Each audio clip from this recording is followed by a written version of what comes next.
He was the founder of parliamentary democracy. He killed a king and by his actions created a constitutional monarchy.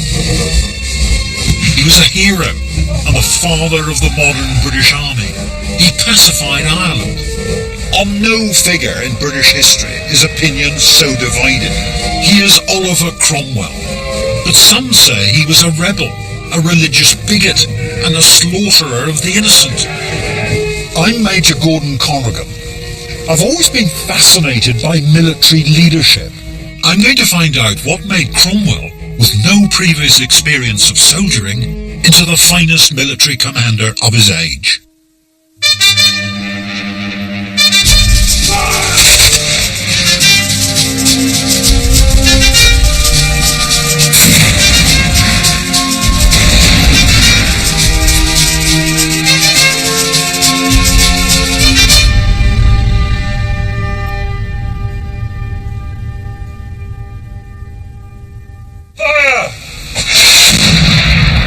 In the mid-1600s, Britain was in the grip of a vicious civil war.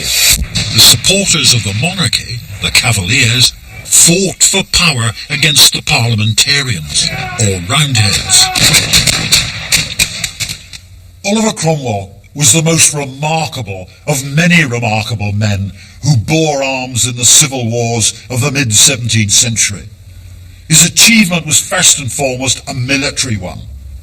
Within 2 years, he rose from being a lowly captain gathering together a troop of volunteers to being the senior cavalry commander for the parliamentarians against the king. In my opinion, one reason for his remarkable success was his personality. He was so tough, his soldiers called him Old Ironsides, and so down to earth that he demanded his portrait be painted warts and all. There are more clues to Cromwell the man. In a tourist trail in Huntingdon, his hometown, admiring remarks made by his contemporaries are inscribed on special stones. A great man, risen from a very low and afflicted condition.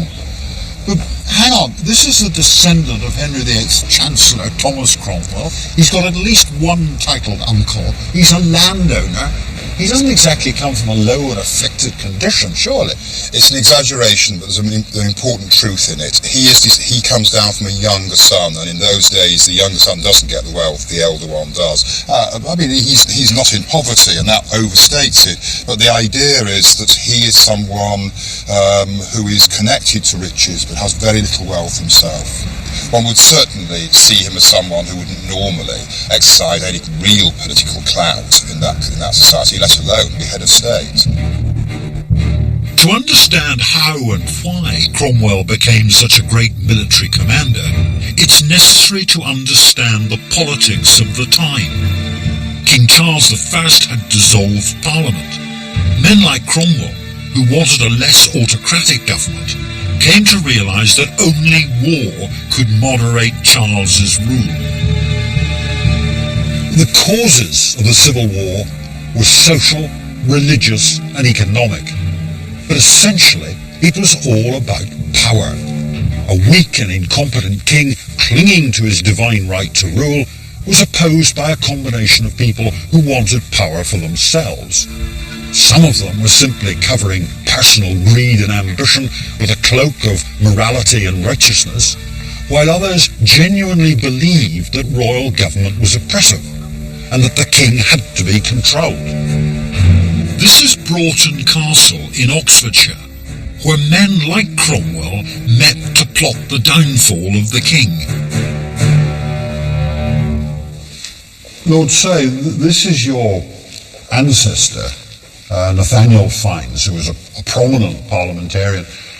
Why did he and Cromwell oppose the monarchy and ultimately want to get rid of it? Well, they opposed it because Charles I ruled without Parliament for 11 years. It was a totally autocratic society. If you wanted to express your opinion, you had no means of doing so. There was no Parliament where anybody could express their opinions. And I think it was natural for a liberal-minded man to oppose the king and, in the long run, to support Cromwell. Cromwell's success as a great commander was partly due to sheer strength of character. The fact that men like Nathaniel Fiennes, his social superiors, were prepared to back him is proof of that. Oh, there's old Ironsides. Yes, that's a contemporary picture of Cromwell by Walker, who was the court painter, as it were. Tradition has it that the parliamentary leaders gathered up here before the Civil War. Nobody could listen in on these three outside walls, just one sentry outside the door, and then you could speak in private and plot against your autocratic king. I see you've got a portrait of Cromwell over there. What would you think your ancestor Nathaniel would have actually thought of Cromwell? I would have thought he was an upstart, but perhaps that would be overstrong. No, I think they felt that he was the man who to lead them, which he clearly wasn't he, in the second half of the Civil War, and therefore they followed him. Oliver Cromwell, I think, truly did believe in morality and in the righteousness of what he was doing.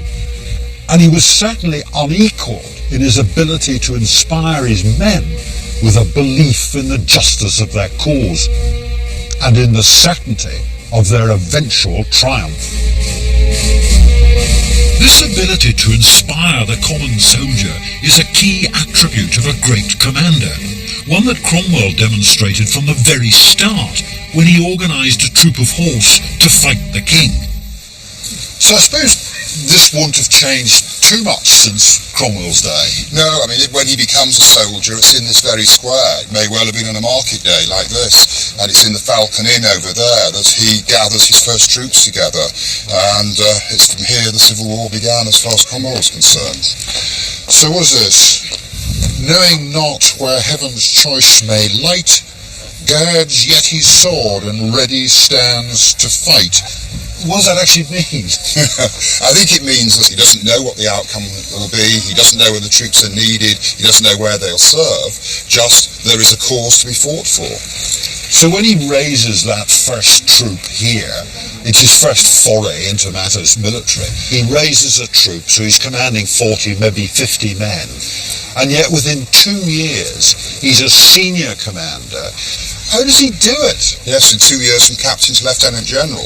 And I think probably it's not only that he is just exceptional in his natural leadership gifts. I think it's also that in those 2 years he's given an enormous amount of freedom here.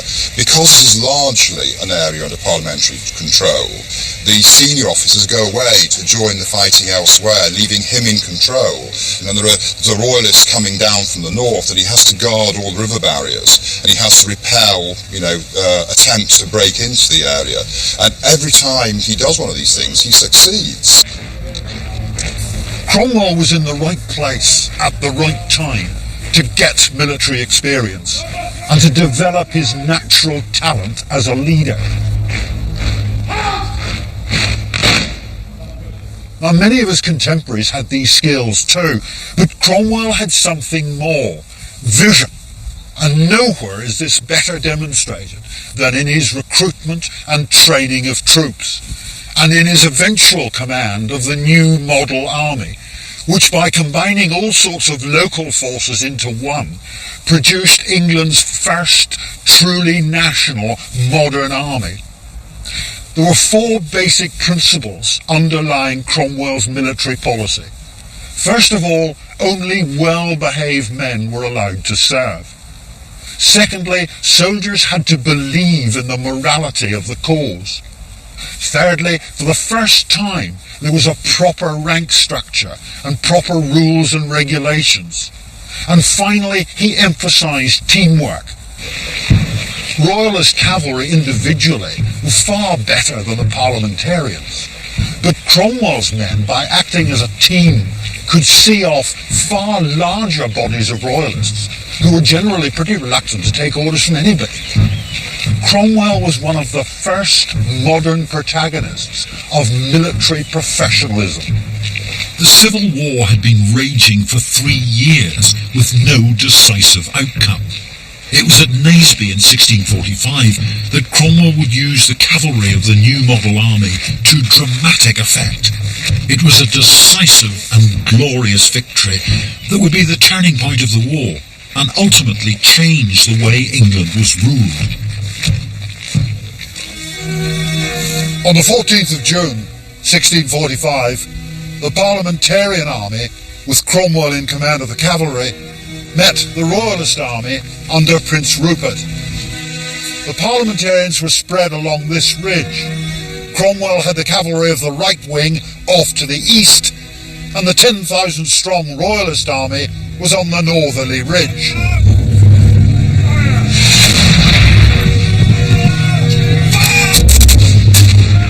At first, things went well for the Royalists.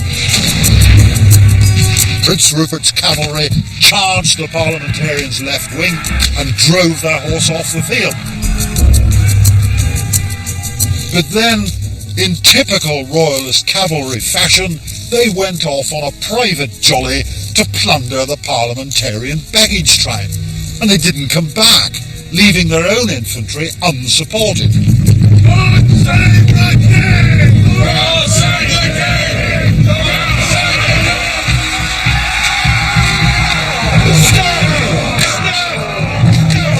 The Royalist infantry launched a full-scale attack on the Parliamentarians. Cromwell seized the moment and attacked with his cavalry, driving off the Royalists.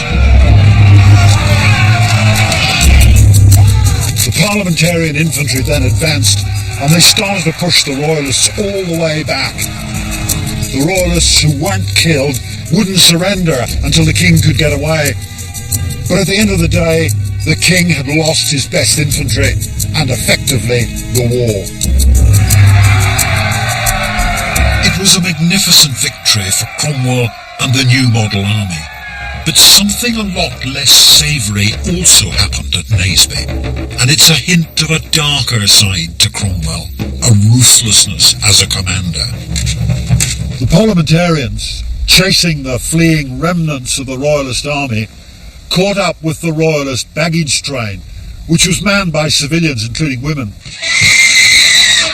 The Parliamentarians killed the men, and they cut the noses and the lips off the women, thinking they were Irish. In fact, they were probably Welsh. Cromwell wasn't there. He didn't personally do it, but he didn't do much to punish the perpetrators. Now it was just a matter of time before Parliament was victorious and the King called to account, tried and executed at Westminster. Naseby wouldn't be the last occasion that Cromwell showed brutality rather than humanity on the battlefield. He now embarked on the most ruthless campaign in Ireland ever undertaken by the British. Cromwell's professionalism secured victory at Naseby, but he also revealed the ruthlessness for which he became infamous in Ireland. So does this brutal streak undermine his right to be called a great commander? Some of the things he did are pretty unpleasant. So what happened in Ireland? Well, in Ireland, he entered into a cycle of violence. The most recent thing had been a massacre of Protestants by Catholics, and he comes to avenge that, and he says so specifically. This one says toleration was his masterpiece. That's got to be a joke. The man was a thoroughgoing bigot, wasn't he? No, he's tolerant in England, but not in Ireland. That pretty much sums it up, I think. Cromwell conducted a highly successful military campaign in Ireland that crushed a royalist revival. But his brutal suppression of Irish Catholics left a legacy of hatred that remains to this day. You were always kind of terrified of the thought of Oliver Cromwell when we were kids ever coming back again, you know. So it was so horrible. Oliver Cromwell, he wouldn't be too popular in this country. He destroyed the whole town, more or less, you know. I mean, killed everyone in it and burnt the place to the ground, so. Oliver Cromwell's reputation in Ireland is very, very bad. Very bad. He would be regarded as being a tyrannical conqueror. I can't tell you any more. My memory doesn't go that far. This is Drogheda, a few miles north of Dublin. It was held by a royalist garrison under Sir Arthur Aston. Now, he only had one leg, but he was a tough old soldier. He said, "He who can take Drogheda could take hell."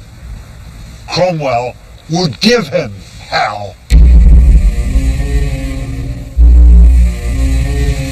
On the 19th of September 1649, Cromwell laid siege to the town.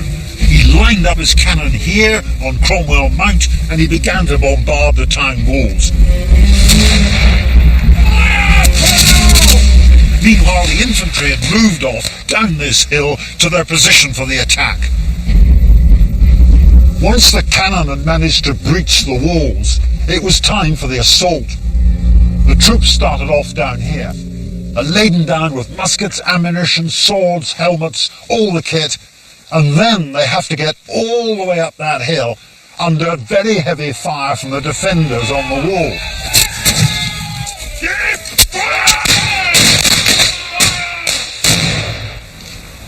It's no wonder that the first two attacks were just blown away.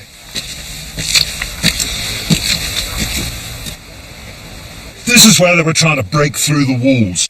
Fire! And now Cromwell personally took command. Sword in hand, he led a third and final charge on the breach.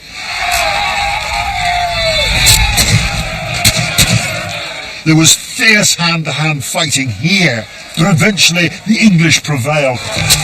Thousands of parliamentarian soldiers flooded through the gap and on to the town. The defenders retreated here to Mill Mount, and Cromwell ordered that no prisoners were to be taken. His soldiers beat Sir Arthur Aston to death with his own wooden leg, and then proceeded to put everyone else within reach to the sword. The defenders retreated still further, across the river to St. Peter's Church, where nearly 1,000 of them were killed by Cromwell's soldiers. The last few Irish troops took refuge in the steeple, and Cromwell had the pews set on fire to try and smoke them out. Most of them were, but some of them were burnt to death.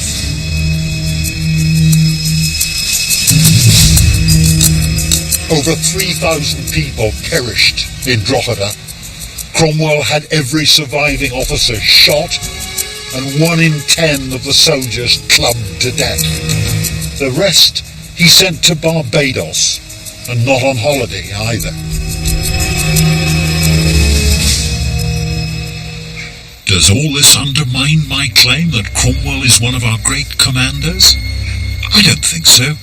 Cromwell did achieve his military aims, and some people are now questioning the well-known stories of his brutality. This is actually one of the cannonballs that was found in the area, and it's very heavy. Oh, that's a 32 pounder. It is indeed, yeah. You can imagine the damage that would do to one of those old medieval walls. Well, yes. Now, here, locally, I mean, I suppose in Ireland generally, but particularly in Drogheda, Cromwell is seen as a butcher, as a criminal, as a dishonourable, thoroughly nasty piece of work, and he wouldn't be top of Ireland's list of most popular men in history. No, he wouldn't, yes. But you take a rather different view. I believe Cromwell was framed. As far as I'm concerned, there is no substantial evidence to corroborate the idea that any civilians actually lost their lives at Drogheda. Cromwell made very definite attempts not to. As soon as he arrived in Ireland, he told the soldiers not to do any wrong or violence towards country people whatsoever if they're not in arms. But Tom's is not the commonly held view. I don't think there's any doubt that civilians were killed. Cromwell in his own letter says that 2,500 soldiers were killed, plus various surgeons, officers, and many inhabitants in his own words. So we're looking at something in the difference between 2,500 and 3,500, something in the range of perhaps 500 to 1,000 civilians. Would there have been many civilians in Drogheda anyway by the time the troops get into the town? I suspect that most of them would have been gone, to be honest, because there was a siege here 8 years earlier when the town was reduced to eating rats and horses and dogs, and they weren't inclined to hang around. Civilian deaths aside, it's how Cromwell and his men dealt with the enemy's soldiers that has led some to label them a war criminal. An attacking force, if they issued an instruction to a defending garrison to surrender, and they didn't, they knew their lives were forfeit. They knew they could die if the attackers succeeded in getting in, and that's exactly what Cromwell did. But the soldiers didn't expect to die if they did surrender. What was undoubtedly dishonourable was the execution of soldiers in cold blood on the Mill Mount up to an hour after they'd surrendered, and Cromwell, as commanding officer, is responsible for the actions of his senior officers. In the understanding of the war as it was in the 17th century, that was a war crime. Cromwell's campaign in Ireland was successful. By modern standards, he may have acted outside the rules of warfare. He may even have acted outside the rules accepted by most of his contemporaries. But there was a point to this brutal behaviour. After Drogheda, the Royalists were so terrified that they never met him again in open battle, and the civil wars were quickly over. Now, Cromwell might not be the sort of man you'd want to spend time with, but that doesn't detract from his ability as a great commander. After all, nice men don't necessarily win wars. Once his military campaigns were over, the rest of his life was political. He became Lord Protector, the most powerful man in England. He abolished the monarchy, the Church of England and the House of Lords, and England was proclaimed a republic. But it didn't last long. Cromwell died in 1658. He'd fought in over 30 battles to establish how he thought England should be ruled. But when he died, the brief experiment with republicanism died with him. Within 2 years, the monarchy was restored. He was buried in Westminster Abbey. But it was not to be his final resting place. His body was dug up, and his severed head ended up at the Houses of Parliament. And this is the death mask of Oliver Cromwell. And it is a permanent memento of what he looked like when he died before the macabre activities of Charles II's government, who exhumed him from his grave in Westminster Abbey and chopped his head off and stuck it on a spike above Westminster Hall. What a barbaric way for Charles's government to behave. Well, it was a remarkably medieval sort of thing to do. You know, it's certainly something he never did to any of his enemies, and certainly, you know, it's rather in contrast with the old idea of Charles II, Merry England and Restoration comedies. Whatever one's views on Oliver Cromwell, whether we are by instinct Roundheads or Cavaliers, we cannot deny that he was a natural soldier, a great leader, and a successful commander. The new model army, with its emphasis on professionalism, training and discipline, led by men who knew their business, was the direct precursor to today's British Army, which, while unquestionably a royal army, still carries in its bones much of the ethos of Oliver Cromwell. Cromwell deserves his place as one of Britain's great commanders.